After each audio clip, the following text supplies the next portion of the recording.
liberty and justice for all. Will the clerk please call the roll? Councilmember Klur. Councilmember Collings.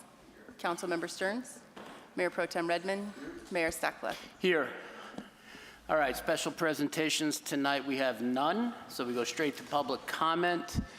For those here in the audience and those listening online, you can speak for 3 minutes on a subject not in the regular agenda, but you can also speak for 3 minutes on a consent agenda item, of which there are many tonight. So, do we have anyone in the audience to speak?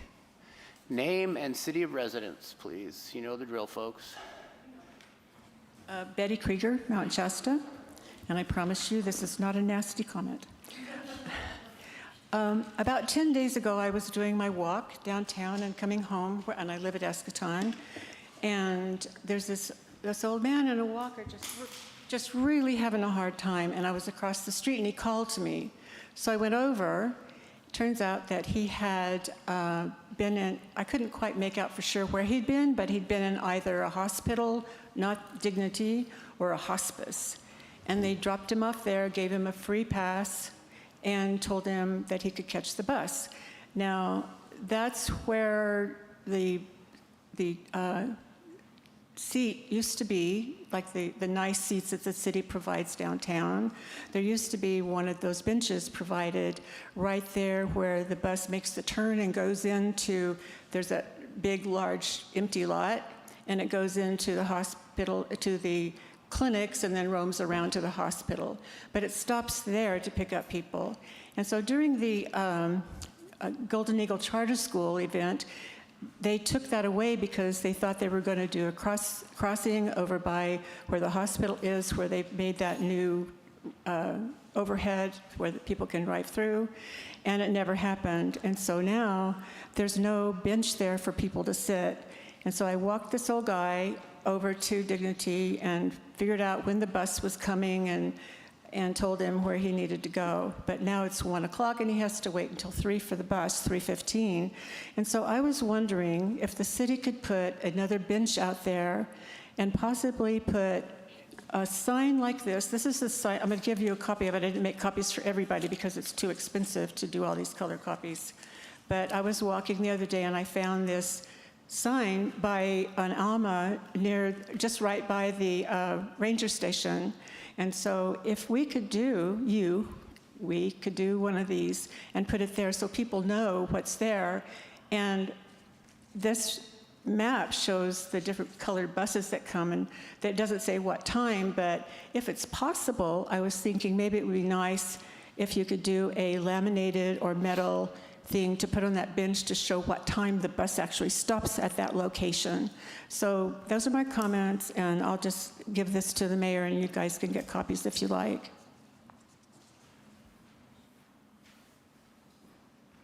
Okay, thanks. Betty. All right, so we have Francis Mangles.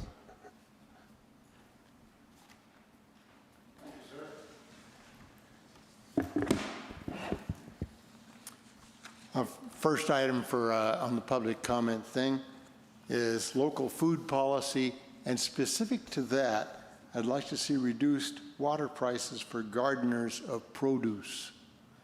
We're saving so much time, so much money, so much gas, so much climate warming, so much of all that by following some of these items that it's a benefit to the world, a benefit to Mount Shasta, and a benefit to us all, and a loving thing to do for the whole doggone world. If you do that, thank you very much. I have more items.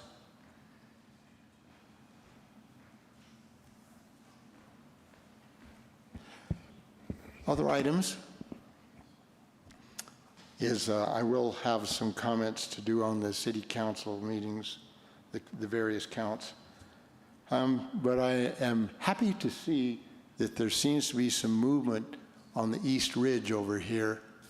I've been noticing it as a Forest Service ex-employee, retired employee, that was awfully brown and yellow from fir beetles, Scolitis and Ips beetles. And they've been tearing apart that hillside for a long time. And if we ever have a lightning strike up there, it's goodbye to the east side of Mount Shasta. And if there's a hit to the north or the south, and it goes either way into that hillside over there, you're going to be in big trouble. Now, thankfully, I've got a whole football field and a high school that's between me and that hillside, so it probably won't hit my house, but I think it'd be awfully rough on the high school, too. Not to mention all those houses up there on Old McLeod and in that area. So please, pay some attention to it.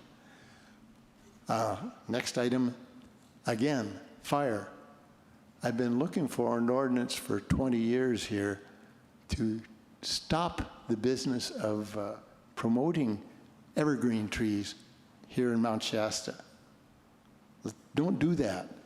Don't allow the planting of evergreen trees underneath power lines and those that are already under power lines, particularly on the north city boundary and the east boundary of the town. I call them firebomb trees. Fire bombs. Now the sequoias, the cedars, the junipers, these are real fire bombs. I've been on enough fires where I've seen these things just blow up in your face, and I was not running in panic, but we were vacating because of that. And just a little bit of real business, 3 seconds. I was called a stupid idiot by one of your council members.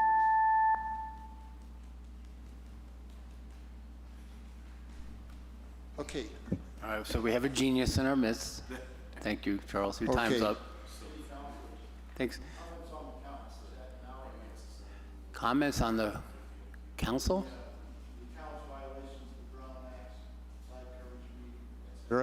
Is that now or later? Your time is up, so Okay.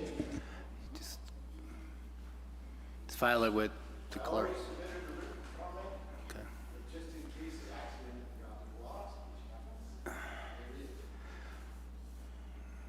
All right, so in the auditorium, anyone else would like to speak? No, all right. Kathy, do you have any hands raised? We have one hand raised, and it's Vicki Gold. All right, Vicki, you know the drill. 3 minutes. Vicki Goldner, Shasta. I don't know if this is actually going to be, there'll be an opportunity later to discuss it, but I heard at the last meeting that you were considering an end to Avenue 22 Zoom meeting live broadcast. And I feel very strongly about that. I know you've had other people offer, like Greg Messer, and perhaps one other provider, but I understand budget issues. And I am not saying it has to be Avenue 22, although I think they've done a good job. I just feel that right at this time, when we are having the general plan 2045 review and the housing element, and everybody says we want, lots of opportunity for public participation, it really behooves the city to give the appearance of wanting to have public input. Even though very few of us attend, there may be more, and I think as it's hot and people are wanting to stay at home, there'll be more people wanting to attend the Zoom meetings and not just check in with YouTube afterwards. So I'm hoping that you will consider this very, very carefully and certainly not institute that. It gives the wrong message to the public. It certainly gives the wrong message to those of us who attend regularly.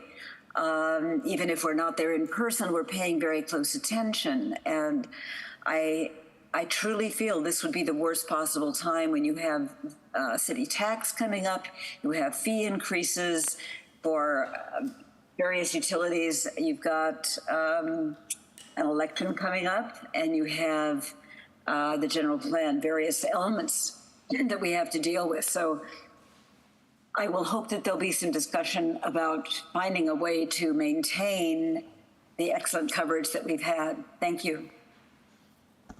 Thank you, Vicki. Any other hands raised, Kathy? All right, we'll close public comment at this time and move on to council and staff comments. As usual, we start with the city manager.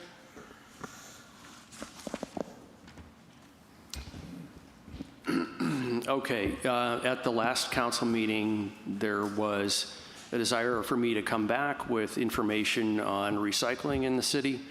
Courtesy of Muriel, she had a conversation with Waste Management. Waste Management currently is taking our recycling down to Anderson to our recycling center, and they, there is a company, let's see, make sure I've got this name right, Recology, that the county is in negotiations with to take over recycling here in Siskiyou County, and that's been ongoing for more than a year. We don't know where that's going to go, but for us, in the interim, until this is resolved, Waste Management will continue to bring our recycling down to Anderson. The long-awaited short-term rental ordinance minor tweaks are coming back at the next meeting. This updates the definition of bed and breakfast to be more specific, and it takes the number of short-term rentals in residential zones and caps them based on that percentage that we have in the current ordinance, and until at some point we grow. And those are just the minor fixes on that. The old hospital still is in the Bay Area Receivership Group's hands. They are trying to work out with the former property owners' insurance company to get that payment for, for the insurance that the former owner took out on that property. And while the arson investigation continues on that, it's sort of in limbo. But in the meantime, I've gotten some reports that the tarping that was done up there in some areas, even though we've done this twice, is starting to rip. So we've asked for an estimate of much stronger material and the cost for retarping some of these areas that have become problematic, and we're going to try to get up there and tarp those areas. And those are the big issues, I think, other than the letter of intent with Pinsino Holdings. That's moving forward. They've called me today. They would like to take something I haven't seen yet, a proposed, very conceptual plan for the site of uses to be brought back at the next city council meeting, and for council to say, yes, in a very general sense, this is our idea of how we want to see the landing develop, so they can then come back to the folks that will be doing the underwriting for development at the landing, so they can open the spigot for funding. So look for that at the next meeting. And those are the big items. Chief? Thank you, Mayor and Council.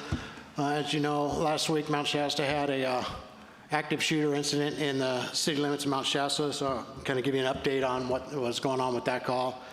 Essentially, you had Mr. Samuel Ball out of Wairika, came down to Mount Shasta. I'm not going to get into the details because we do have an active investigation going on right now, and began firing live ammunition off in the area of Berry Street, Smith Street. Depending on where people are hearing the shots, our 911 center phones were ringing off the hook. We were fortunate that Amber was also in the office that day and was able to answer the calls. So at this time we had multiple 911 calls, multiple regular landline calls, and people walking into the police department advising us that we had shots fired. We also had the officer who was hearing the shots fired calling it in. So my dispatchers did a great job of getting people rolling to the scene. We had CHP and our officers on the scene minutes, and SO was on their way. While all that's going on, we were coordinating with the off-duty sergeant who was working on getting call-out lockdowns for the school. Our immediate school needing to be locked down was Shady Creek, because it was in the active shooting area. It's a daycare center down off of Mill Street right there. So at this time, we're getting numerous reports. So what the officer had to go on was that it was a subject in a white Jeep. Don't know what kind of Jeep, just a white Jeep running around town. and the officer was running to wherever the shots were coming from. CHP officer located the vehicle on Maple Street down behind the post office. And as he was making a traffic stop on the vehicle, our officer saw him and pulled in at the same time. We were able to take the subject into custody at that time without any further incident. A 9mm handgun was located in the vehicle, along with 2 extra magazines of ammunition. There were 8 spent casings located in the neighborhood by officers. Fortunately, nobody was hit, and there was no damage to other property or any vehicles or anything like that. Based on the investigation, the officers authored a gun violence restraining order, which was signed by a judge. A search warrant was authored for his house. Our officers went to the Wairika area and executed that warrant, where they recovered additional ammunition from the subject's house. He was booked into the Siskiyou County Jail on numerous felony charges, including assault with a deadly weapon, use of a firearm, gross negligent discharge of a firearm, negligent discharge of a firearm from a vehicle, and brandishing a firearm in a school zone. At this time, I don't have any further updates. If there will be additional charges, it's in the district attorney's hands. But I want to take a minute to thank our dispatch center. That was a real stressful time for them, because it's literally a block from where they're working.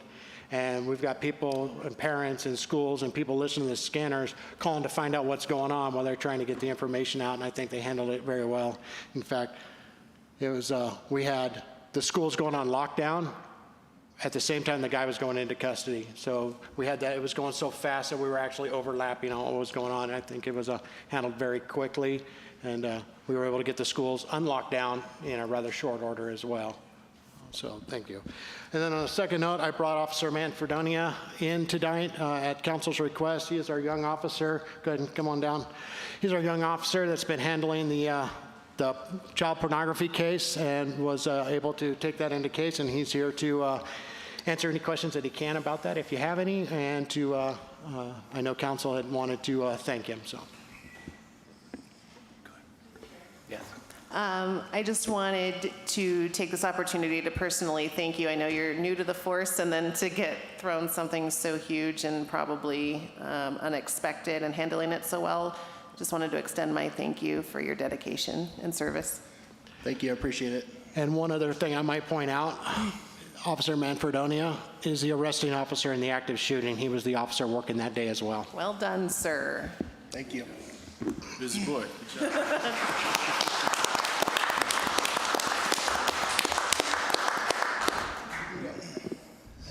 Good?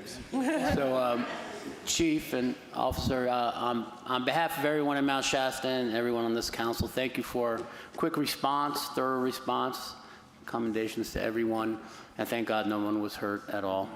So, good job. Thank you. To the chair. Yeah. I lived this out in real time, so the shots were out of my office window, and it was extremely frightening not knowing what was going down below, and hearing how many rounds were happening, and the fact that no one was hurt is just wonderful, and a great example of your police department, so thank you. All right. Muriel, would you like to say anything at this time? Okay, you're going to be talking a lot later, obviously. Okay. Council members, any comments at this time? Anything? No. Okay. My comments were regarding the quick action by the police department on that incident. So we'll move on to committee updates, if there are any. City manager. I have none. All right, then we'll move on to consent agenda items. Before we do, everyone was present at the May 28th meeting. Okay, so we don't have that issue. And would anyone like to pull out for further discussion any of the particular items? No. Very good. All right. Consent agenda. The city manager recommends approval of the following consent agenda items. All resolutions and ordinances on this agenda or added hereto shall be introduced or adopted as applicable by title only, and the full reading thereof is hereby waived. A, approval of minutes May 28th, 2024, regular meeting. B, approval of disbursements, accounts payable May 20th, May 22nd, and June 4th, 2024. Total gross payroll and taxes for period ending May 26, 2024. C, committee minutes, Planning Commission, March 19th, 2024. D, resolution adopting a list of projects to be funded by SB1, and that is CCR-24-13. E, resolution approving hospital landing lights at the existing Mercy Hospital helipad, and that would be CCR-24-14. And F, resolution CCR-24-15, a resolution of the City Council of the City of Mount Shasta determining that Richard G. Joyce shall receive advanced disability retirement payments monthly until CalPERS makes a determination regarding his disability retirement application. Would someone please make a motion? I'll make a motion to approve consent agenda items A through F, including resolution CCR-24-13, 14, and 15 by title only. Second. All those in favor, please say aye. Aye. Aye. Any opposed? All right, we move on to item number 8, public hearing for fire equipment special assessments. This is Measure A, and Muriel Terrell, our Finance Director, will give us the background on this. Thank you, Mayor and Council. Before you, we have a recommendation for the continued use of the special assessment for the fire department equipment funding. It's something that's added to each property owner's tax assessment every year. We're required to bring this. It came to you originally in 1994 and has moved forward since then. Each and every year it brings about $49,000 to $50,000 for equipment replacement to the fire department, City of Mount Shasta. So all of the folks around here get to ask about the assessment if they want to. We're required to do a public hearing each and every year for this, and that's why we're doing this tonight. All right, so let's do this with some discipline. Are there any clarifying questions from council? I just have a statement question. This is essentially a renewal of something that already exists, correct? Okay. All right, so then we're going to go to opening up the public hearing, and we will allow people in the audience to speak on this if they'd like for 3 minutes. Any takers?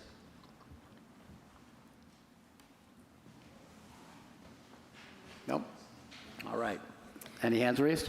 We have one hand raised online, and that will be Johanna. Johanna, name, your name is Johanna, city of which you reside? Johanna L. Torfer, Mount Shasta.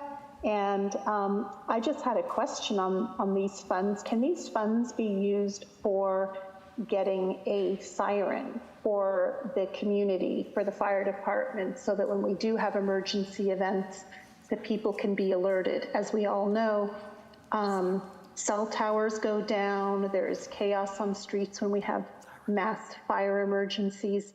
Not everybody in our towns carry cell phones with them on a regular basis, or they leave them somewhere, and so this way it would alert the community all at the same time of an emergency. And this could be used for volcanic eruptions, fires, other mass events. So, and you could have different patterns of beeps for the different events or whatever. That's what some countries do. Anyway, I just think it would be a great idea to help keep our community safe.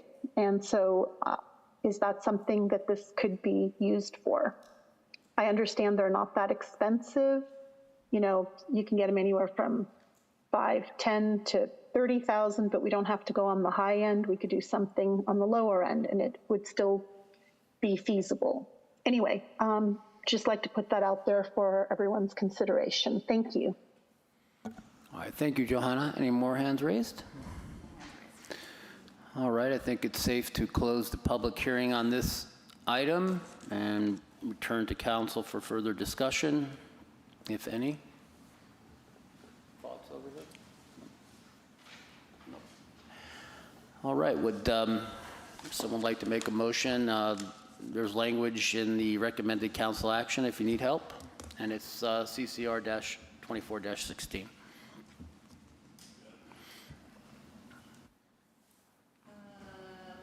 Move to approve the recommendation stated, we respectfully request that council hold the required public meeting for the fire special assessment. If any inequities are identified during the public hearing process or the council disagrees with any of the recommendations of staff, the levy listing will be further modified before the adoption of resolution. So we adopt resolution CCR-24-16, a resolution of City Council of the City of Mount Shasta authorizing the special assessments for the fire department equipment funding special tax for the 24-25 tax roll and authorizing the mayor to execute the certification. Second. All those in favor, please say aye. Aye. Aye. Aye. Any opposed?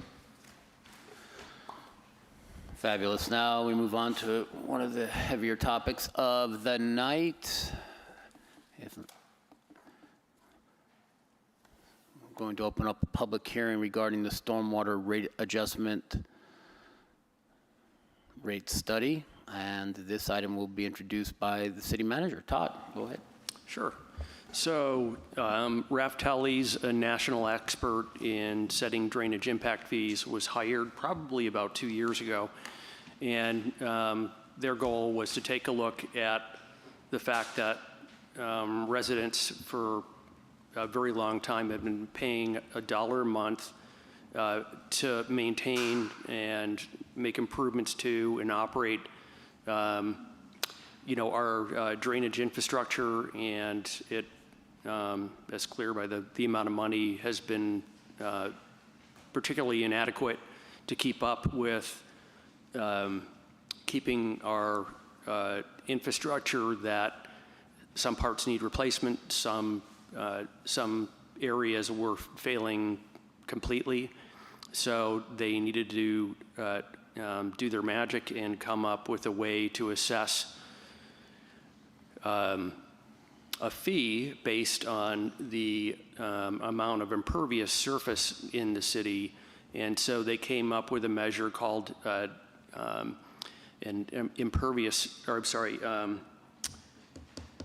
see how they worded this. Equivalent residential units.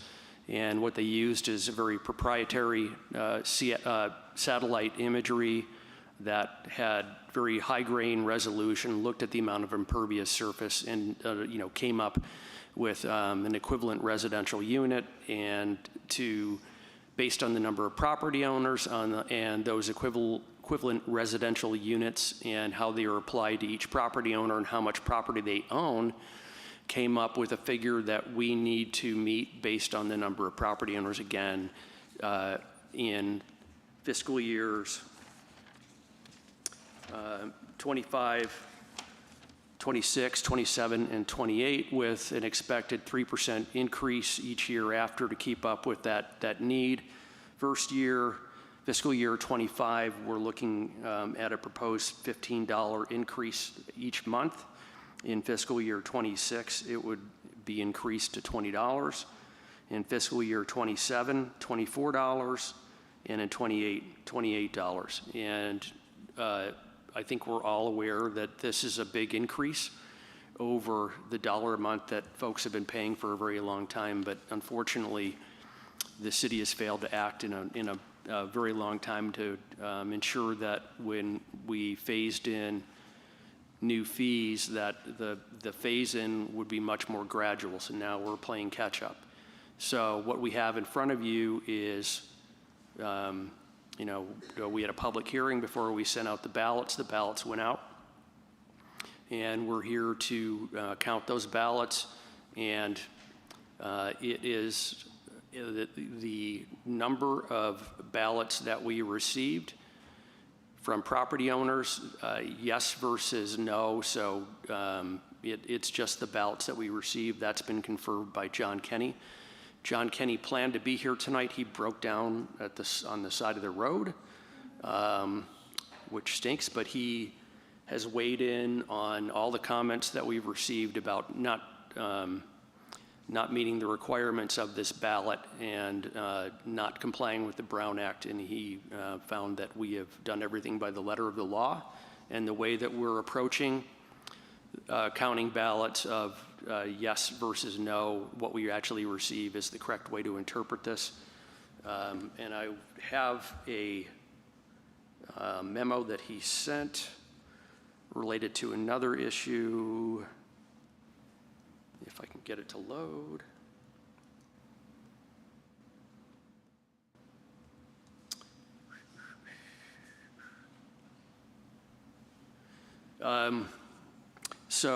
From John Kenny, my concern about tabulation of the drainage fee ballots has been satisfied. Government Code 53755.5 requires approval of the majority of the property owners who will be subject to the fee. Subsection B3 says the outcome of the election is determined by tabulating the ballots submitted in support of or in opposition to the fee. This supports the conclusion that the outcome is measured by weighing yes votes against no votes. This conclusion is supported by the California Constitution that says the matter is to be submitted and approved by a majority vote. Article 14D65C. Long story short, to pass the fee, more owners' yes votes are needed than no votes. And so that's essentially it. We've discussed the Raftelli's report. We've had some suggestions come in about some things that didn't add up. Those changes were incorporated into the drainage impact fee. It has been approved by council, and so we're here. We've got the votes post the original public hearing, and I'm sure we'll have public comment on this, and then based on public comment, we'll then recess and count the ballots that we received. All right, thanks for the introduction, Todd. Let's go through the normal process before opening up to public hearing. Clarifying questions for council. No.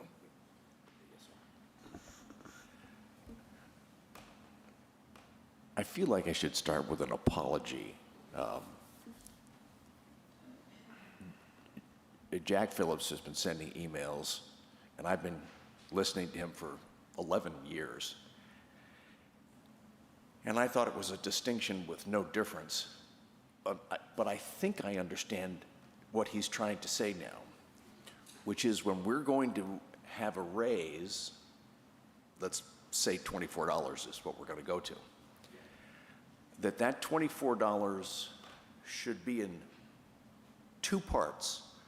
One part that is oriented towards maintenance that goes on forever, and the other part that is oriented towards capital repayment, which has a sunset of when the capital project they're going to when those are paid off, that part of it sunsets. I have no idea whether that is correct or not, but do you know about this at all? I did. I read that and spoke to John Kenny about that issue. It isn't germane to our conversation tonight.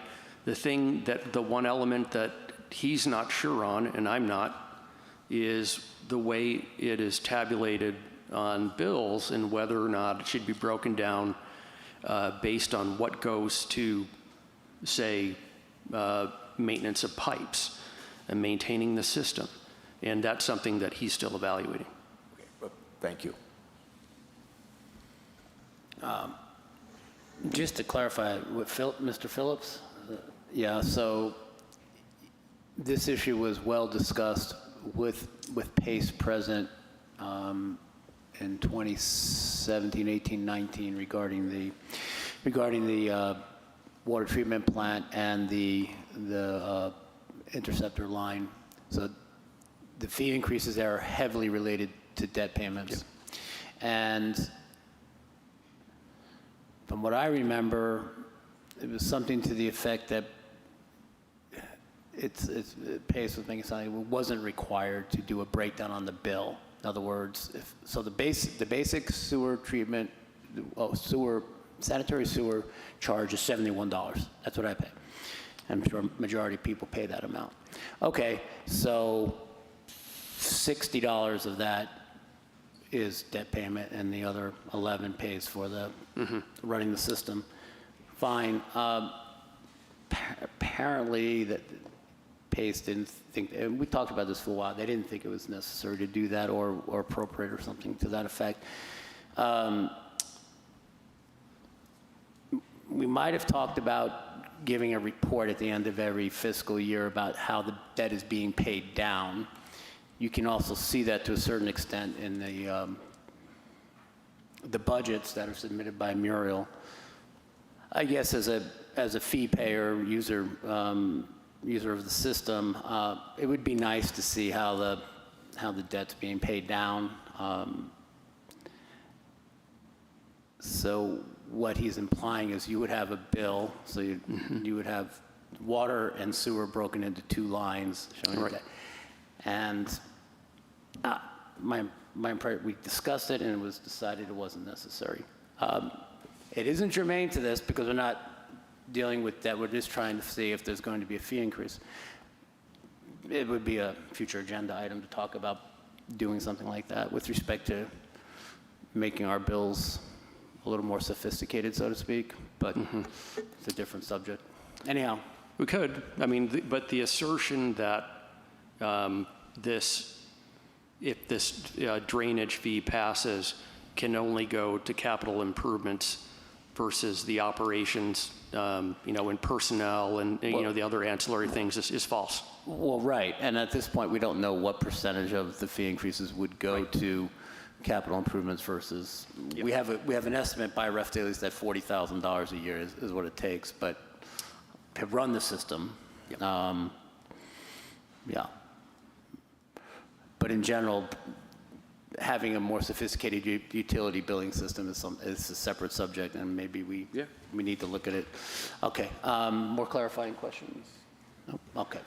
So let's open up the public hearing regarding the stormwater rate adjustment. We'll start with folks in the audience. I see one hand raised. I know Charles is on the, Francis is on the, Francis is on the list. So come on up. Name and city.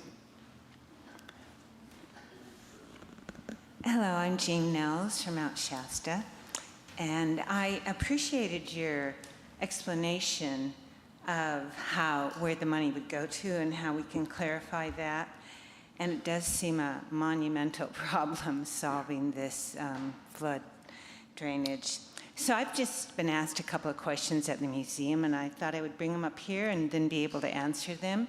So will the fee sunset in 4 years? But it doesn't seem like it now that you told me it's going to go to debt repayment and to maintenance. And also, another question we were asked is it legal to include street improvements in a storm drainage fee schedule? Because it's no. So that was not. It seemed like it was part of those explanations. Only if it is a repair needed while you're replacing failing drainage infrastructure. So you can't turn around and say, you know what, I'm going to rebuild part of Mount Shasta Boulevard. That's a no-no. But say you are replacing a catch basin and you need to dig up part of that street to put it in, reconstructing that roadway after you put the catch basin in is fair game. And the sidewalks, because that seemed like it was included in part of it. Yeah. Same kind of idea. Yeah. But only as required to do the repair. Okay. And I had a lot of people express their support of you solving this drainage problem, so I just wanted to let the council know that also. Sometimes you only hear the bad stuff. So thank you for what you do. Thank you. Okay, come on up, Betty. Hi, you have my comments, and they're pretty substantial, so I won't go through all of those because it's just too much to try to go through. At this point, I just want to let people in the public know that my comments have been submitted to Kathy, and they have access to them if they would like them, and other people have done the same. I guess my primary problem with this whole thing is that these ballots were done, solidly confirmed, a whole week before you had the last meeting. And there was, as I put in my notes here, there were substantial comments between questions and comments from the council to Todd. Ask him to come back, I'll read a couple. Hold on, I have to find it. Anyway, I can't find it because I didn't highlight it. So I think that, Todd, if he came back to you, there was no discussion at the last meeting in May. Were all of those questions answered? The ballots were not retrieved, and I really think that based on the questions that you had of Todd and him not being able to answer them during the meeting, and obviously not now either, that this ballot should be called off, the votes for this ballot, and this whole thing redone.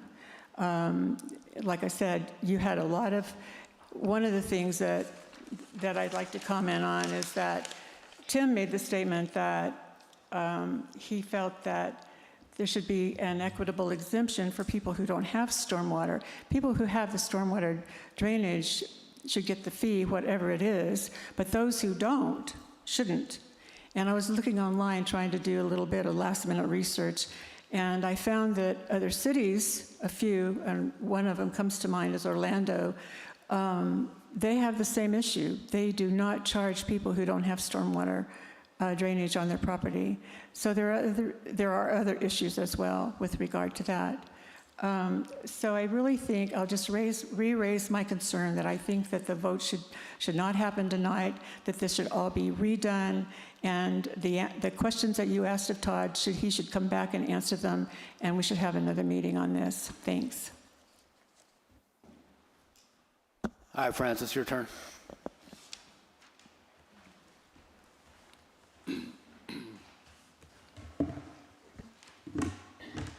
And a couple of very strong ditto marks to what she just said. Ditto, ditto, ditto, ditto. A question over here, Todd. Are you talking, when you say you're going to raise it $20 a month, does that mean it's going to raise $240 in 1 year? Correct. So we'll be paying $480 in 2 years? I don't know what your point is. Well, is this a perpetual increase, or does it just go to $20 and call it good? What are we looking at? Fiscal year 28, it goes to $28 a month.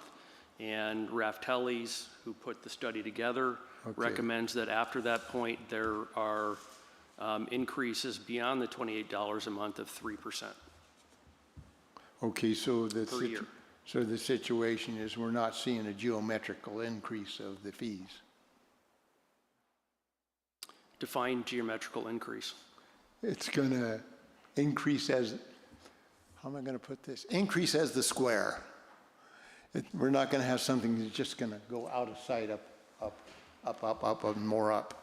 No, the fee will flatten out where at 3% in perpetuity until we need to reassess or actually scale the fee back because we've got the majority of the infrastructure fixed. We don't know where that's going to land. Okay, that's reasonable. Yeah. In my area, we don't have a stormwater drainage problems, and I think me and my neighbors, we've chatted a little bit about it, and we say, what are you billing us for? We're not costing the city anything. And we're pretty upset about that. So, no, I'm not against a stormwater increase, and I'm not against paying a little bit more. But I think the bulk of the increase ought to go to the landlords and the property owners that are making the increase happen. Okay, and Go ahead and fix it, yeah. Well, no, but don't make us guys pay for it. Well, this is that ain't causing it. So this isn't a back and forth, but I'll answer your question. The way we've set it up is that the vote goes to the property owner, and it's up to that property owner whether they pass that cost on to their tenants. So Okay. it's solely on that property owner. Okay, understood. Thank you very much. Yep. I want to catch something offbeat right here. Mr. Mayor John, thank you for clarifying the issue. I think we can let it drop now about the genius thing versus the stupid idiot thing. So thank you for clarifying that. Okay. Throw it under the rug. We're done with it. Okay, one more item back to the subject. I see a big ditch of drainage coming down right in front of the football field and the high school and the parking lot by the football field. Is that part of the repairs that they're looking at this drainage situation? And I see my time is up, so I'll retire. That I'm not sure. I've got to look at the list. Okay, well, just for the public's sake, we've been looking at the stormwater drainage situation going back to Civic Spark Fellows' study of the entire utility infrastructure of the city, and they spent a majority of their time looking at the drainage situation here in Mount Shasta, and they broke out, they listed 8 projects, and one of them is listed as Everett Memorial Extension, so I'm not quite sure if it meant extension to the north or extension to the south. I'm not clear about that, but another project that they mention is, for instance, apparently Forest Street has a drainage problem. So there are 8 particular projects that they mention, but this fee increase allows us to look at those particular 8 projects and possibly more, and of course, run the current system better. So anyhow, just for clarification. More public comments inside? Oh, Mira? And Council, I can tell you that the drainage area by the high school is on high school property and is subject to the FEMA grant that not only the city got, but the high school is also working with FEMA on that project to get that cleared up. So to answer the question is that particular drainage area is not a part of, per se, the cost of what we're doing here, completely separate at this point. So in other words, the drainage problem that exists there is actually the high school district's problem. That's correct. And they applied for it and seem to have gotten emergency funds to repair that. So that should be interesting to watch going forward. No other public comments inside? No. Okay. Hands raised? Our first hand is Johanna. All right, Johanna, go ahead. Hi, good evening again, Johanna Altorfer. So regarding the stormwater, I sent all of you a letter later this afternoon, so I hope you can maybe take a quick look at it. I put in some graphs of the costs, and before I go on, I agree with everything Betty said. Anyway, so the money that's being raised, I believe that we need to separate out the capital versus the operating. And let me go back further and say, I would like you to abandon this stormwater vote and start over from scratch. And this is a misguided plan. We do need to fix the infrastructure, and I do believe it needs to be increased, but this is not the way to do it, because it's including capital and operating funds. If you look at my spreadsheet, in year 4, per Raftelli's rate study, we're getting 1.4 million in revenue. That 1.4 million a year is going to increase 3%. So years 5 through 20, for the next 16 years, the city is going to be getting $29 million of revenue collected on the backs of all the taxpayers and the citizens in our community. Are you kidding me? I'm sorry. We need, according to Raftelli's, if you look at the numbers, and I detailed those out, it's about 2 million or something for the projects that they've listed, identified costs for the 3 projects. There's 2 projects that don't have costs identified, which, by the way, I believe should be identified. And if you can't identify them now, then go back to the taxpayers in the future and ask for more money. In the meantime, this is a lot of money, and I just feel like we're going to have, I call them stormwater adjacent projects. There's already been talk at prior city council meetings about Castle Creek and daylighting it, and that was a beautification project that was going to be using grant money. Well, I know the state's dried out with grant money, or in that direction, and so you can make a case for almost anything to be stormwater. And the other thing is, I have not even been told what my rate is. I have a small property, and it has more impervious surface, and I don't even use the stormwater system, and I have 4 units on my property, and I don't tie into any storm drain. Maybe 5% of my stuff goes into a creek, but that's just not fair. And Raftelli's did their studies on 2,028 ratepayers, and after the meeting was held with you last time on this, it was changed to 1,636 ballots.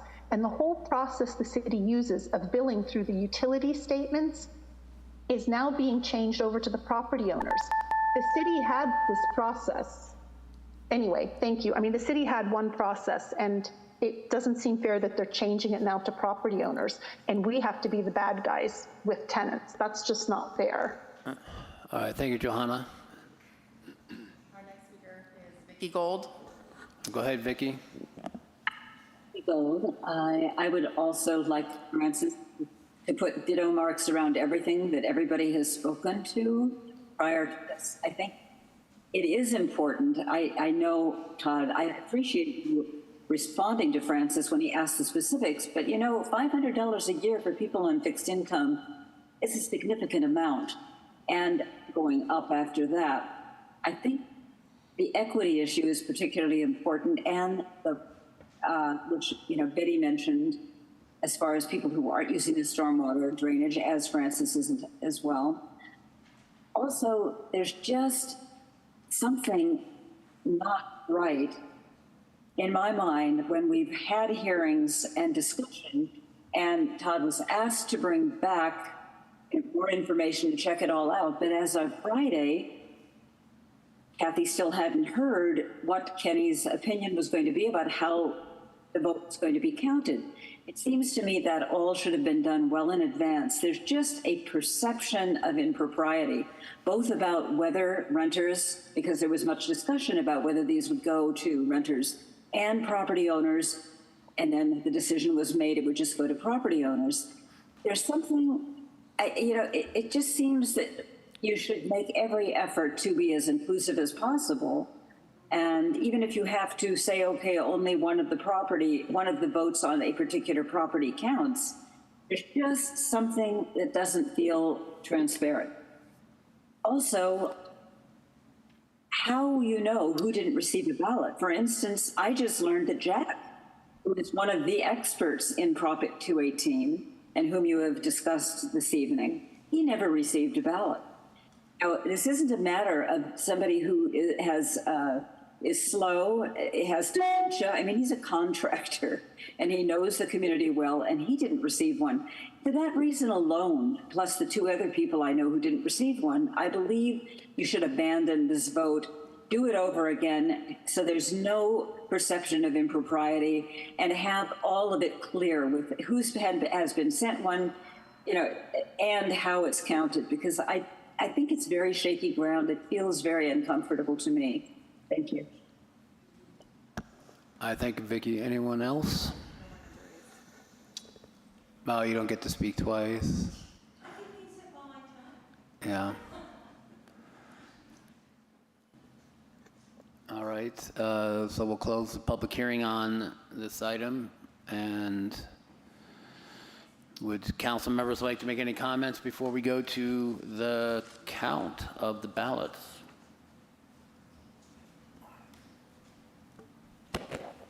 No. Go ahead, yeah. I think there was a question as to how the procedure is to proceed. So perhaps the mayor. Well, I would just like to say that the overall process is based on a 218 procedure regarding stormwater utilities, and we hired a consultant that specializes in this, so we are operating under the assumption that RUF at least knows what they're doing. As far as tonight is concerned, you want some details on what's going on? Is that what you're asking? It sounded like there were some questions. Yeah, so Kathy or Todd, you want to comment on what's going on here as far as counting ballots before you actually count? Just describe the process? Yeah. So I've been receiving ballots since only a few days after they were sent out and been collecting them in my office. And so some of them were opened already, some of them are still in sealed envelopes, so I'll go through and I'll open the envelopes. I'm going to compare the APNs on each ballot with the APNs that I have on the assessor's roll and make sure they're legitimate. And then once those are all confirmed to be legitimate, we'll go through and we'll count the yes and no's. Any other comments? Because we're going to move to item number 10, a recess, to do the ballot counting. All right, let's recess and get back together when appropriate. The city clerk will determine that.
Thank you, Mayor, members of the council.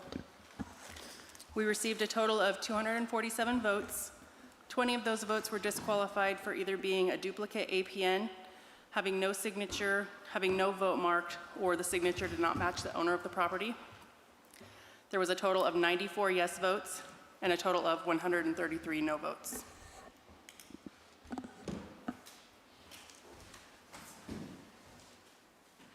All right, we move on to item number 12, possible discussion, possible action, next steps regarding this. And we'll let the city manager comment. So it's, I'm not surprised by the vote. You know, the drainage impact or the drainage infrastructure and operations needs to be paid for some way. You know, the most obvious and easiest next step is to chase grants. That's not going to solve our problems. I think we're going to have to regroup internally and look at the, you know, the absolute, you know, highest level of need and how we're going to fund that. Not, you know, we're going to have to do some hard thinking on this one.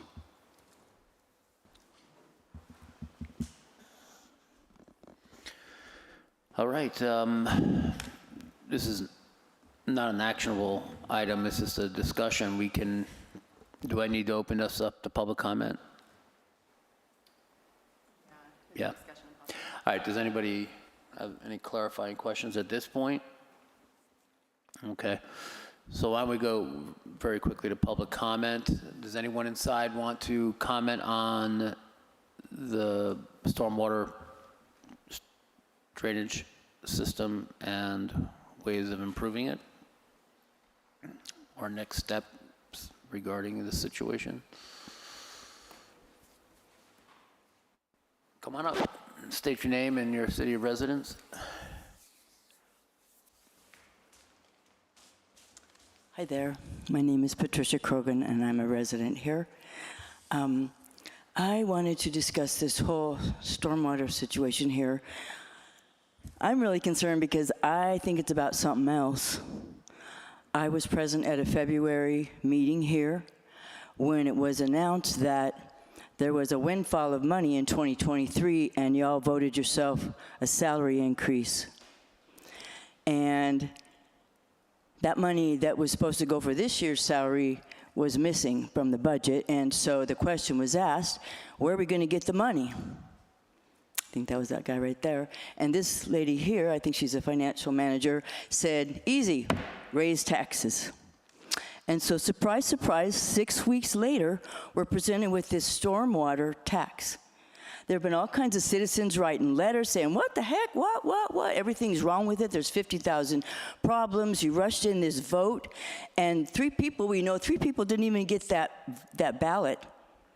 So it's void. You guys did not serve all the people.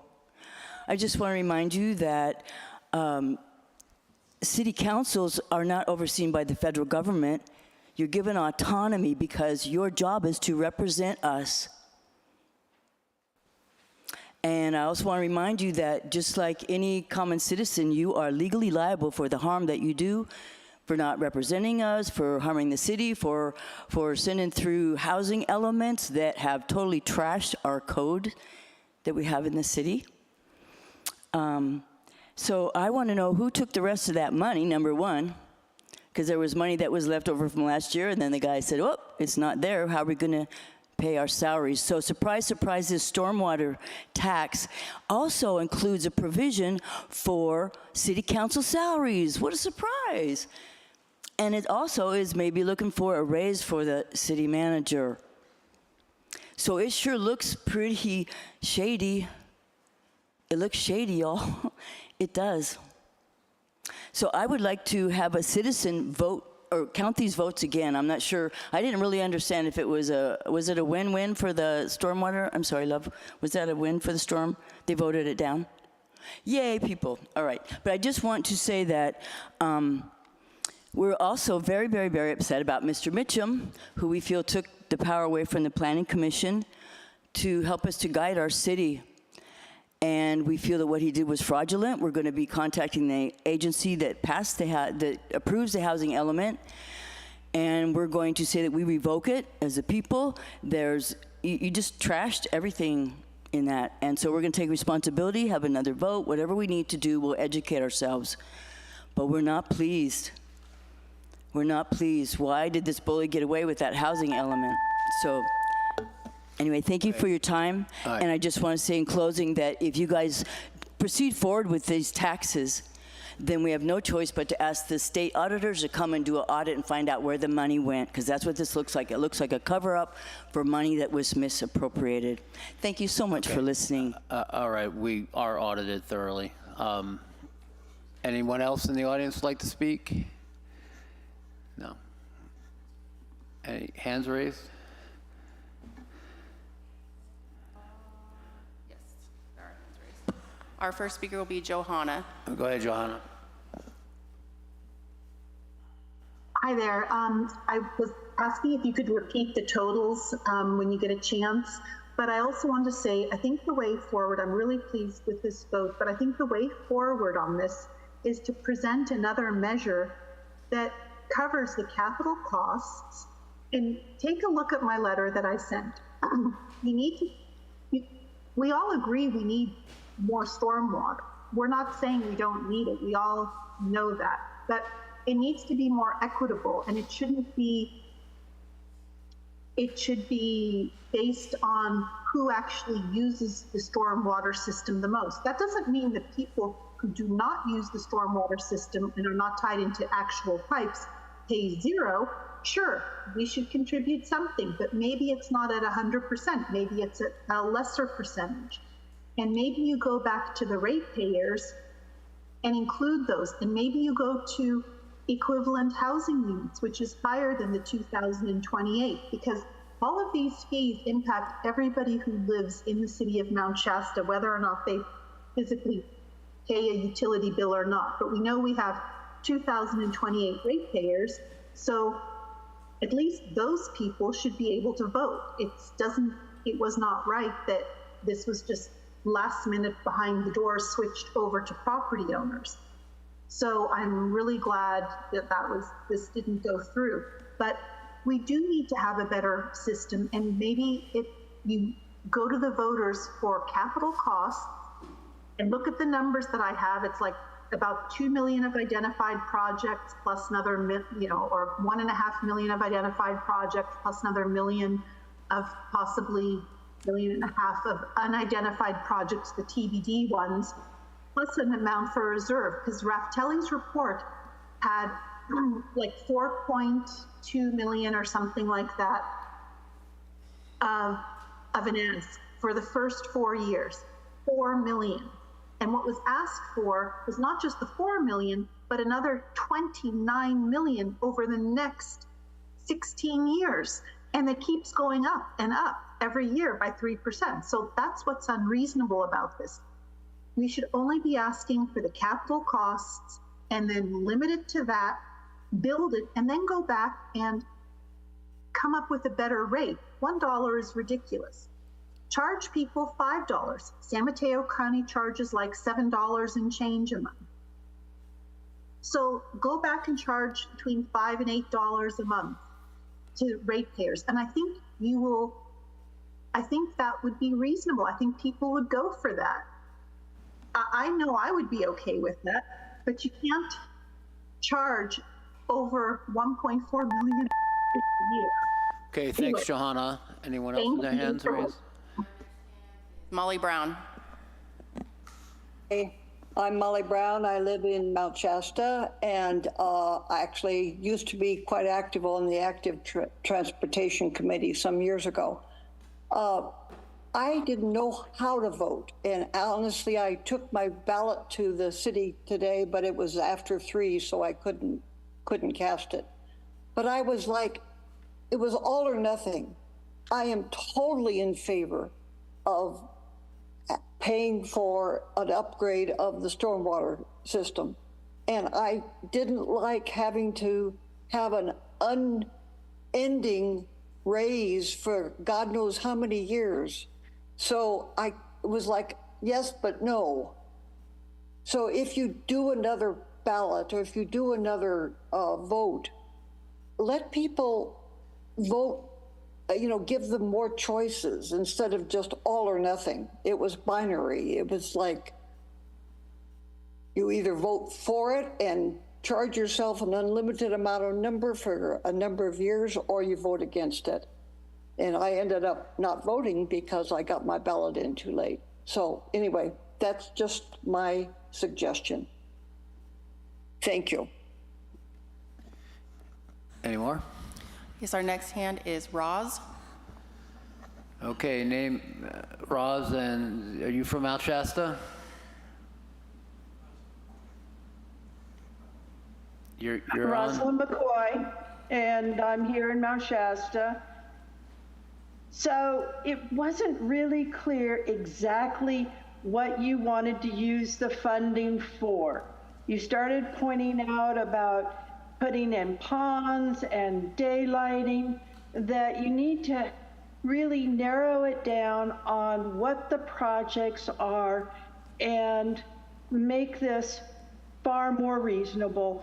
Ashland is charging $13, and we have gone from $35, and now I'm looking at least $115 with my trash. The water cost has dramatically increased, and you've never really come back and said, this was the project, this was the completion of our project, and this is the ongoing budget of our wastewater. So that's really expensive. Our water meters, we were supposed to have 1,000 gallons for $12, and then that has changed to a base of 12, and then we're charged additional for every drop of water, every 1,000, well, every water above that. So your costs have not been truly explained and held to it. So yes, we need more work on our storm drains. And when my house was built, money was contributed to that system. And so there was a chunk of money every time our houses were built that was supposed to go in for the upkeep of the storm drain water. And it's like it just disappeared into a black hole. So yes, make it clear of what you're going to use the money for and make it far more reasonable. Thank you.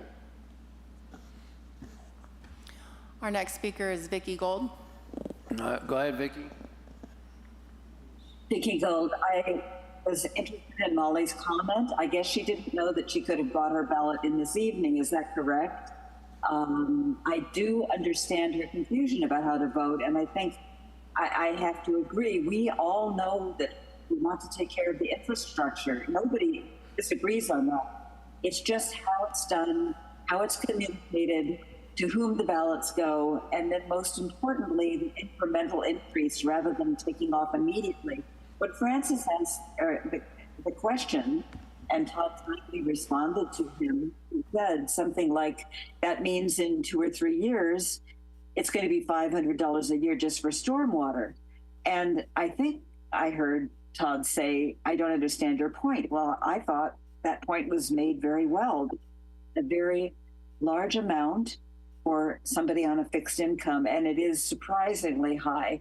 Yes, I understand we've had absolute deferred maintenance for probably decades, and that is an unfortunate consequence of failure to address these things. I know it's nobody's on this particular city council's fault, but I do think you could come back with a ballot that is clearer, identify to whom it's going to be sent right up front, and then notify everybody, whether they're utility payers or landowners, and tell them to be expecting it in the mail. Put it on the website, make it very clear so that there aren't people like those of us who have been attending these meetings and watching the city for over 25 years, if we're confused, how confused are the other people in the community? They don't know what to do. And as I, heard from many people when I was young and naive, if you don't understand something, vote no.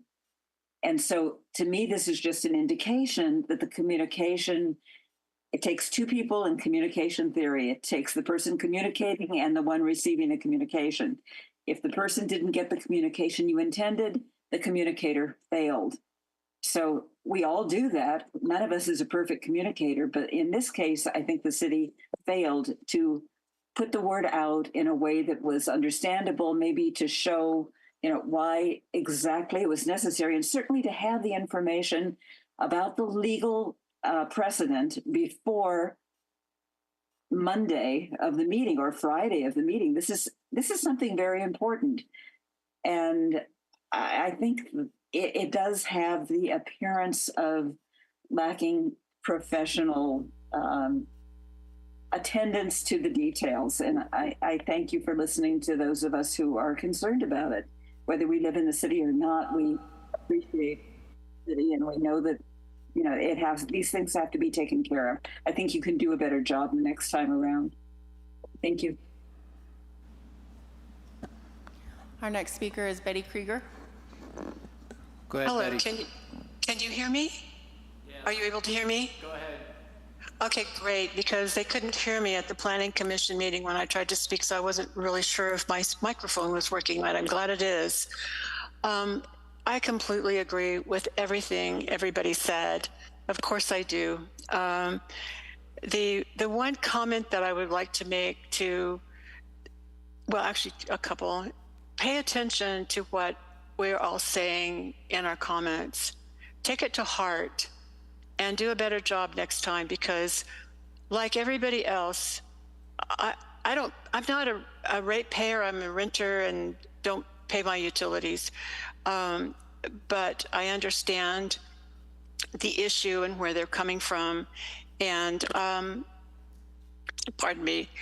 And I think that Vicki made a very good point about people not understanding, and so they voted no. And I think that that's also probably the reason why you only got 300 plus votes of 300 plus ballots sent in when you sent out 1,600. And I think if things were clearer and more appropriately, the rates were more appropriately raised, that people would be more willing to get in your corner and vote for an increase, just not what you did this time. And so I wholeheartedly agree that, bring it forward again to the public and let us help you make the case for doing a new stormwater ballot. Thank you. Anyone else, Kathy? No other hands are raised. Okay, that's it for public comment on this. And back to council. Any ideas on what to do going forward, folks?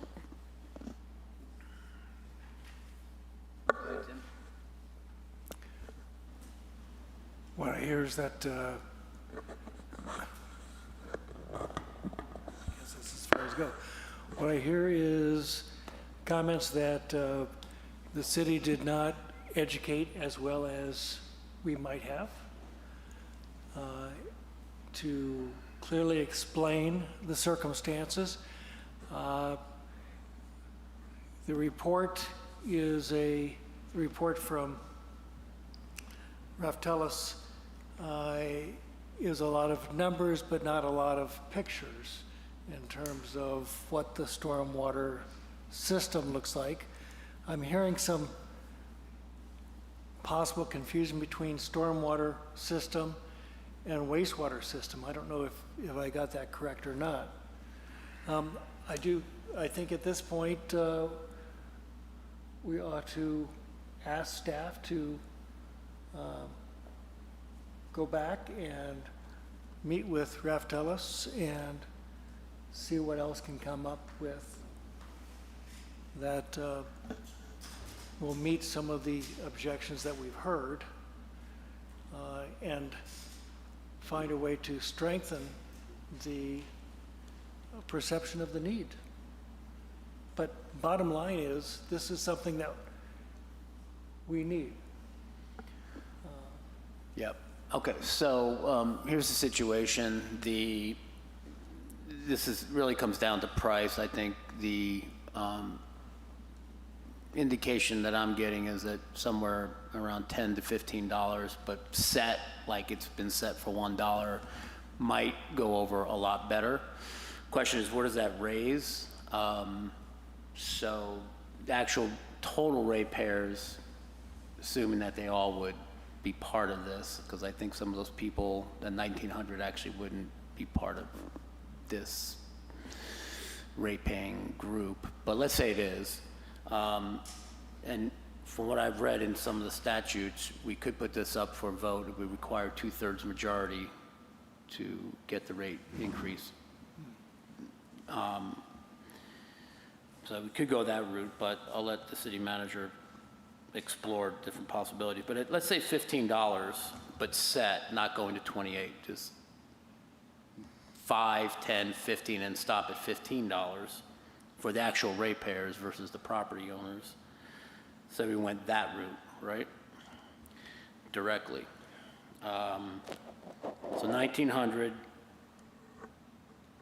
it's $28,500 a month times 12 gets you $342,000 a year. Sounds like a lot of money. It's not.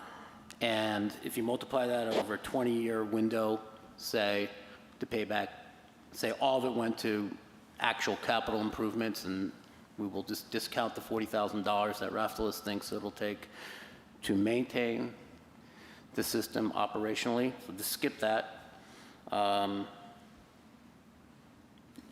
It's $6.8 million. That's the cost, a little bit more money than the Castle Creek project fully built out. I'm guessing to fix the Washington Street situation, it's probably not enough money. So as far as educating the public as to what it costs to do these projects, we probably should do that independent of even another rate increase.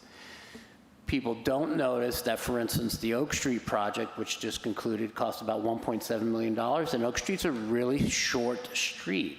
$1.7 million to fix the water system in that street. Now, there were some laterals that had to go out pretty far distances, but very small project was $1.7 million. Does that mean fixing the Forest Street drainage situation is going to be $1 million? Probably. I would guess that the total, if this were to have passed, and then you subtract out the $40,000 to $50,000 needed to maintain the drainage system without tapping into the general funds, that the $27 to $30 million that would be raised over 20 to 25 years would be completely spent on projects if you actually spent the $1.5 million grant money for design that we supposedly have pending or have received. The projects would add up to $20 to $25 million, and you have to pay interest on these things. So for folks to think that this is you can do these things reasonably in California, construction costs, especially on the prevailing wage statutes, are very expensive. Thusly, we have a very good example. The two projects, the wastewater treatment plant and the interceptor line totaled about $35 million. We'll be paying that off over 25 years. And that's why me and everyone else that's in the minimal department, utility rate-wise, are paying $71 a month. And that's the reality of it. If you go for the small rate, we'll be able to do some projects, smallish projects, but as far as doing more significant ones, there won't be the financing for that. Well, bottom line, I think the new treatment plant started out at, I want to say 14 or 15 million. I think it was less, yeah. 10. It ended up at 25 Yeah. plus. So the longer You the wait. system goes without being fixed, the more expensive it's going to get. What I don't think we have to figure out numbers tonight. That's not our job. No. But I've heard all 5 of these council members indicate, publicly express that there is a need to have an increase that's going to be able to support our system. Well, I definitely think that we should get a rate increase that at least covers the cost of maintaining what we have and the repairs that are going to come along as things break, and allows us to not have to go to the general fund to do these repairs. Right. And the general maintenance. So I think the direction to staff is to look into ways of increasing the current rate under given law. I still think the 218 process is mandatory. I could be wrong, but I think it is. And it would be a restart to what we just completed. To the chair. Yeah. I just wanted to highlight something you said to make sure that everyone understands. If we don't have a rate increase, the likelihood of dipping into the general fund is high. 100%, yes. It's 100%. Yeah. So basically, the stormwater drainage system we currently have is underwritten by the general fund, the maintenance of it, yep. So, there you have it. So staff, try to find alternatives to at least getting a palatable rate increase, and then explain what that will help us with going forward. And if it, at the very least, it just helps set up a self-sufficient fund that covers maintenance and major repairs, then that's what we'll have to settle for. But more grandiose projects will wait for magical grant opportunities, I guess. But I don't see that really. And it's not a matter of grandiose projects. We don't have grandiose projects. What we have is basic grandiose projects. Needs. Yeah. Well, I mean, the Washington Street situation supposedly is a good project, but it would be very costly, I think, because it does involve infrastructure outside of the actual pipes being put in, which means gutters, sidewalks, and pavements, because you have to get the water to the drainage system, and the street is all full of cracks, and it's just a mess, right? So anyhow, that's just one example. Yeah, so. Does staff feel like they have direction? Yeah, go ahead. Let's wrap this up, guys. I heard a number of people talk about, yeah, we need a rate increase, but you did a lousy job of telling us what all this stuff is for. We may be able to argue that one way or another, but my personal opinion, we did not do a good job communicating this to the citizenry and explain to them the history, what are the options. If we don't do this, didn't lay out a simple but clear picture of, folks, this is not nice to have, this is need to have. And we're gonna pay for it out of the general fund if we don't have. And that's a bad thing. That's really all I'm saying. Thank you. All right, so can we move on to the next item? No, without objection? All right, so number 13 is city manager salary. We do have a lot of material to cover in number 14. Anyone want to postpone this to the next? I request to delay this item to our next meeting. I request to move this. That's a motion to delay this Motion to to delay. the 24th. Do I have a second? Second. All those in favor, please say aye. Aye. Aye. And aye. Any opposed? No.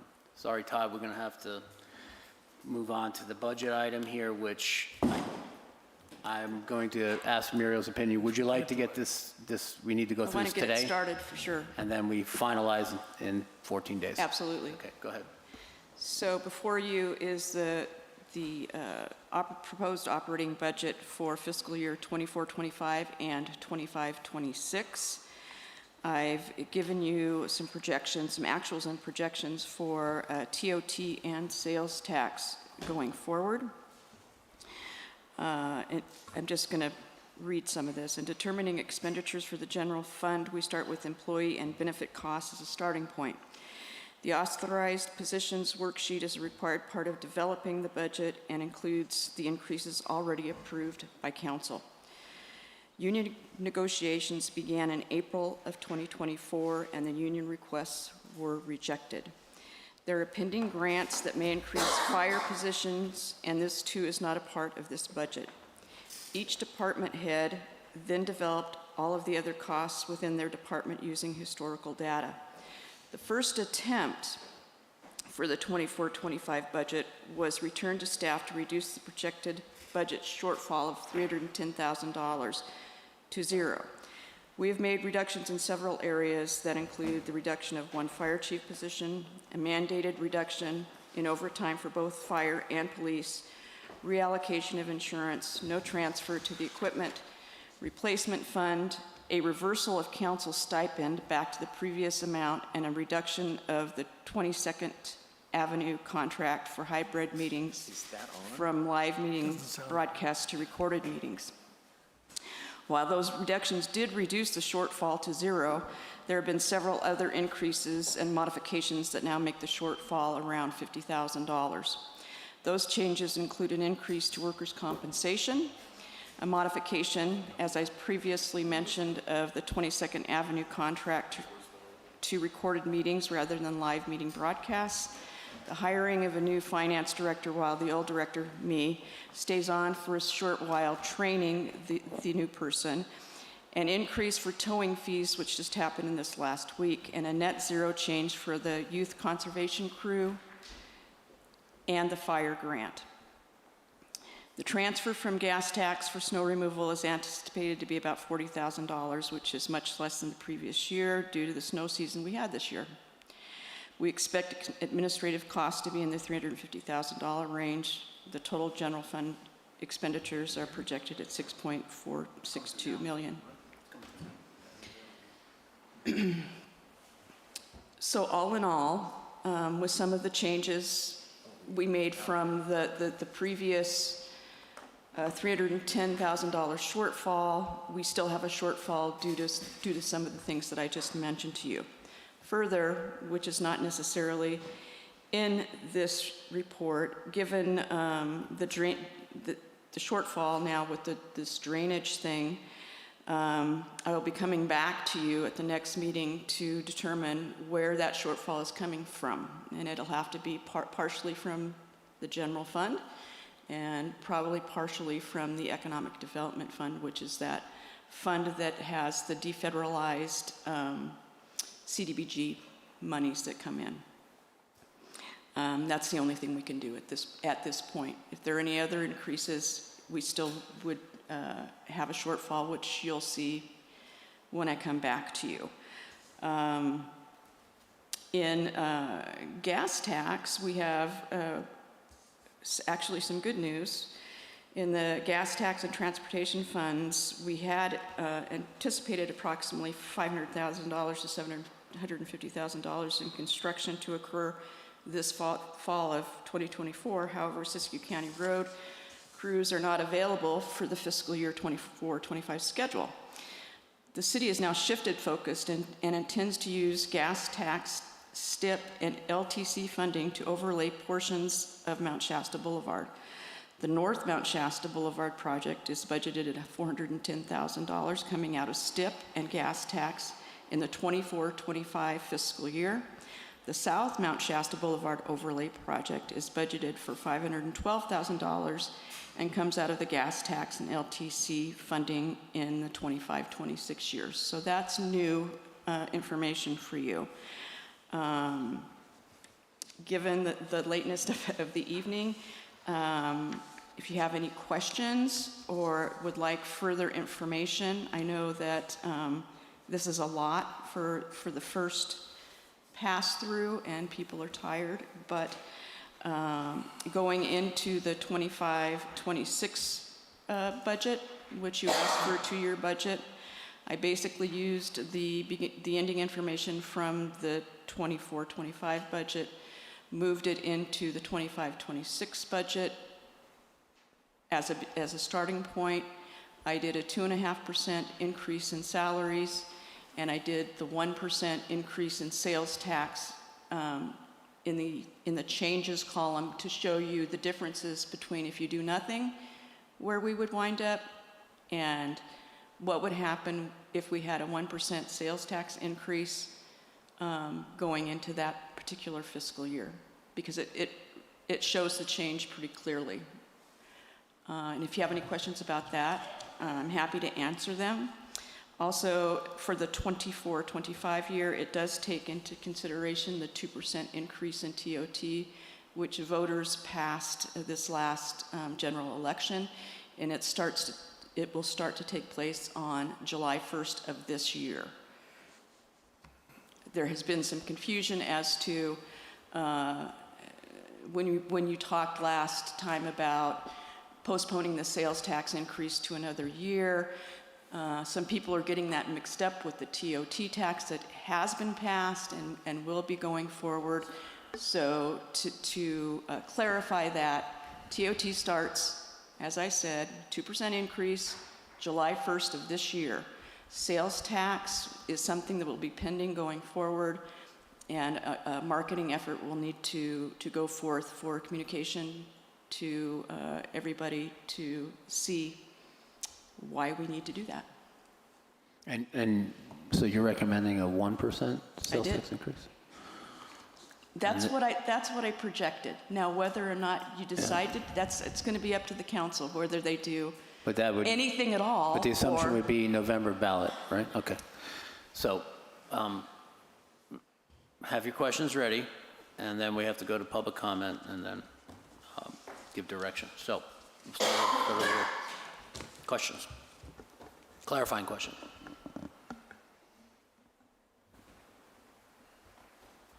Just a couple quick ones.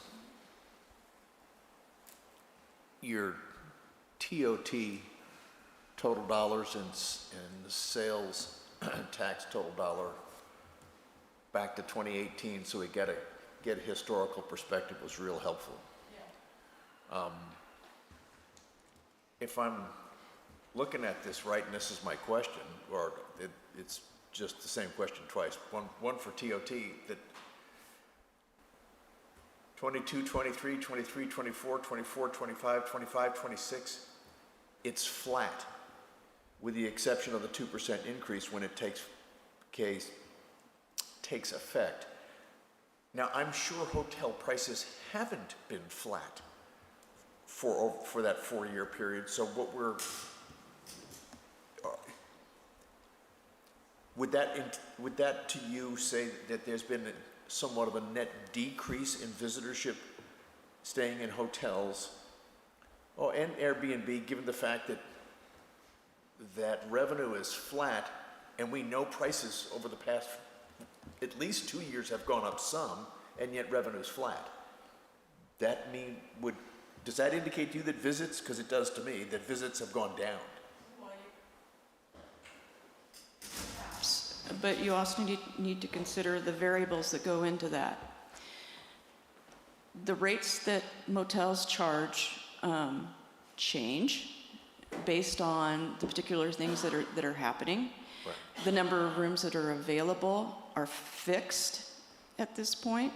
So you may have times where you're charging a premium price and everything's full, and other times where you're charging a discount just to get heads and beds. So there are more variables to that. I mean, if for instance another motel was built here in town, changes the, and as you would say about the elasticity piece of things, that means that there are going to be people that aren't staying in some of the other hotels, and maybe they're staying in a new one. So what's the maximum amount for, when are we maxed out? I don't know the answer to that.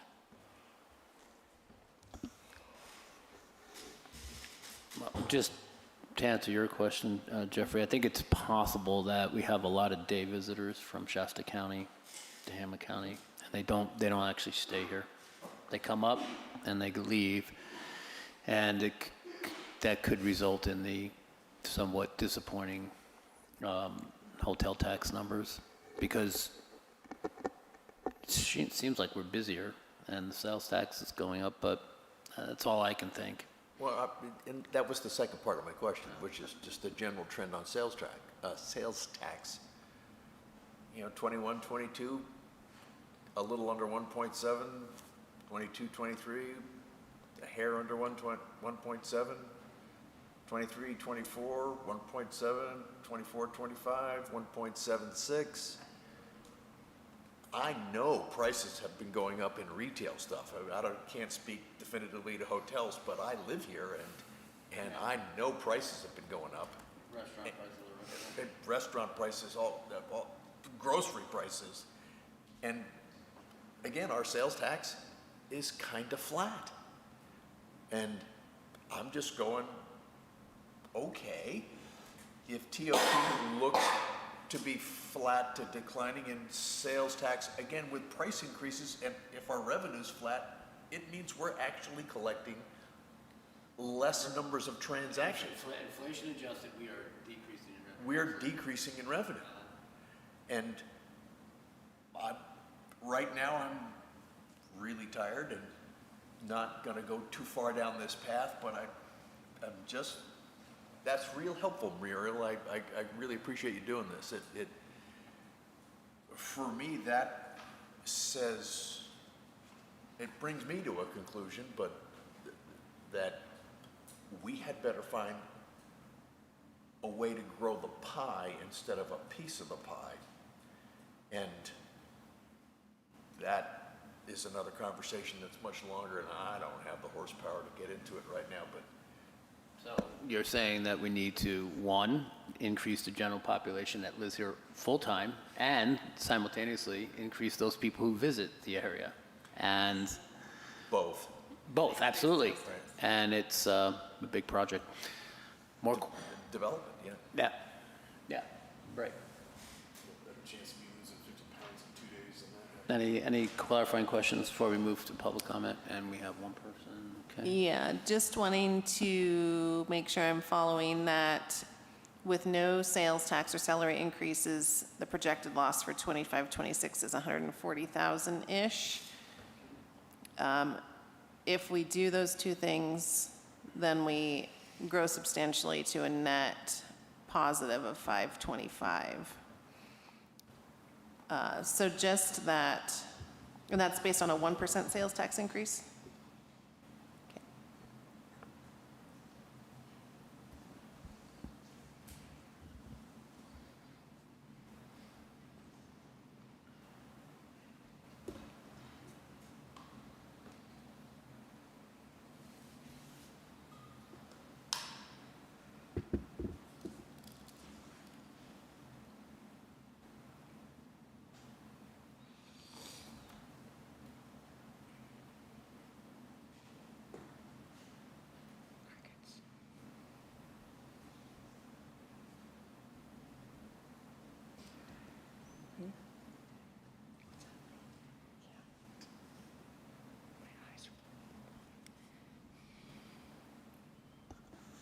Okay, so we are ready for public comment? Yep. All right. We have one person in the audience. Would you like to speak? Wendy? Okay, thanks. And no hands are raised. Okay. Our first speaker will be Johanna. Go ahead, Johanna. Okay, I put most of my comments in the letter, but it's just with all these fees being raised to the public, that doesn't entice people to want to live here, and that kind of goes to Jeff's point. And it may encourage people to move away. I've talked to a few people who've left the area because they were unhappy for various reasons.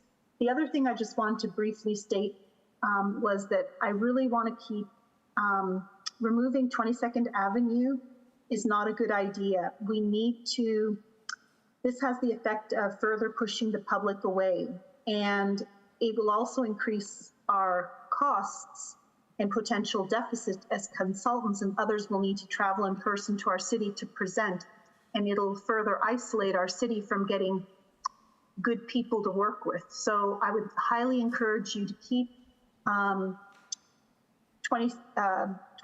Avenue, and know that once the library is built, and I know that's maybe 3 to 5 years out or however long, but once that's built, we're going to have a permanent location with built-in audio video for these capabilities. So let's not close ourselves off to input from the public, input from our consultants and other people and groups that we work with, because that's really important so that we can have the best ideas and keep moving forward. I love that some of these presentations that people have put together, and it would not have been possible without the Zoom feature. So please, please keep that. Thank you.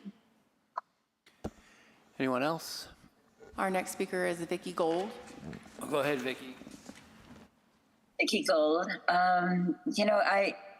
It was pretty clear to me listening to Muriel's explanation of the deficit and the potential change that would occur with 1% sales tax increase. I do think if it's going to be something you put on the ballot, it would be very good to have Muriel and you outline exactly what 0.5%, 0.75%, and 1% would be used for. And one of the reasons is that, we're right on the border. We're unlike other cities in the state of California who can have up to 10.5 sales tax. We're on the border, and anybody can make the decision just to drive north and have no sales tax. I think this is an extremely different situation for us, so we really have to be careful. I hear it all the time when I'm in retail sales. People are very shocked that they have to pay a sales tax here. So it is slightly different. It needs to be explained why we need it. And secondly, I feel that if this is going to be on the ballot, you might also want to put some of the other things on the ballot. Maybe you want to put the stormwater increase separate items on the ballot. Maybe you want to put the possible increase of the salary of the city manager on the ballot. People look at all of these things at the same time. They may have an understanding, a better understanding, a clear understanding of the city. We are a small town. I looked up all of the small towns that I could find with populations under 4,000. And then I checked for city managers' salaries. I know this has been deferred, but again, it's important because this is a budget issue. Ours is, let me just say euphemistically, it's highly competitive with all of the smaller cities, and actually much more than most of them, except for cities like Del Mar, which is, crack, and cities like Indian Wells, which have multi-million-dollar homes and a great tax base. But I encourage you to be very transparent.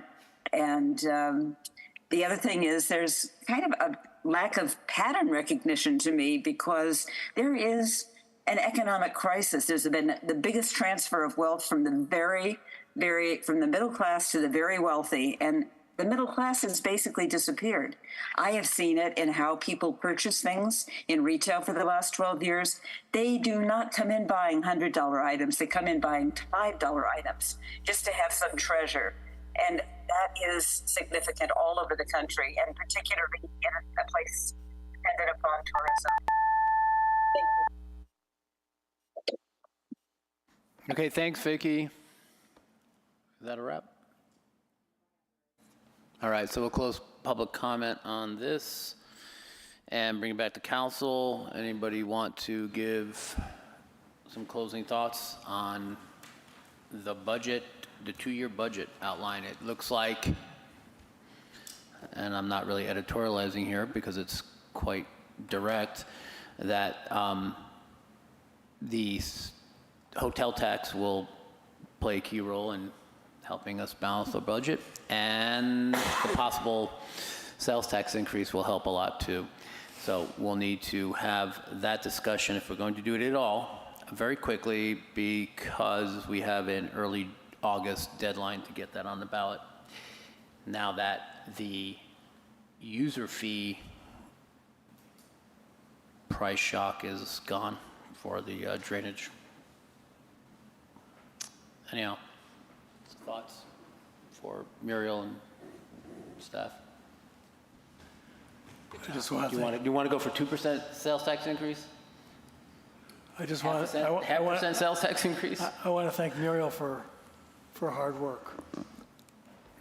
I'd like to thank you also for your hard work, and actually, in a very detailed way, breaking down costs such that what was a kind of scary deficit for the next fiscal year is down to very reasonable 52,000. Hopefully we can make that happen. So thank you. I would like some input from the council regarding the reduction of the these folks 22nd that do Avenue. our, yeah, thank you. Okay, so thoughts? Your thoughts on that, going from live meeting broadcasts to just recorded meetings? Because that's what I budgeted that. When you came to me back in March and said, we've got to redo this, one of the things that you mentioned was a reduction completely, actually, to actually cut having any broadcast stuff done here. And in some of the discussions I had with individuals, I made an adjustment to, instead of doing it completely away, taking it back to just having a recording. So I'd like your input on that, because I can do whatever you'd like as far as whether it's just reduced to that or it's brought back to the full bore thing. I will say that one thing about 22nd Avenue is that they've been great to work with, and if we were to reduce to just recordings, as long as we have enough notification for particular meetings where you may need a Zoom or may need it to be live, with enough notification, they would be able to do that and adjust for that when it's needed. So there's that possibility as well. So our relationship with them has been really good, and they've done a great job, in my opinion. So just waiting for some feedback from you to see how I move forward to get this budget to you at the next meeting and basically make it a final. Yeah. Thank you. Thoughts on cost cutting? I have a question about that. Sorry, go ahead. Go ahead. So eliminating the live broadcast would eliminate the ability for people to hybrid and. That's right.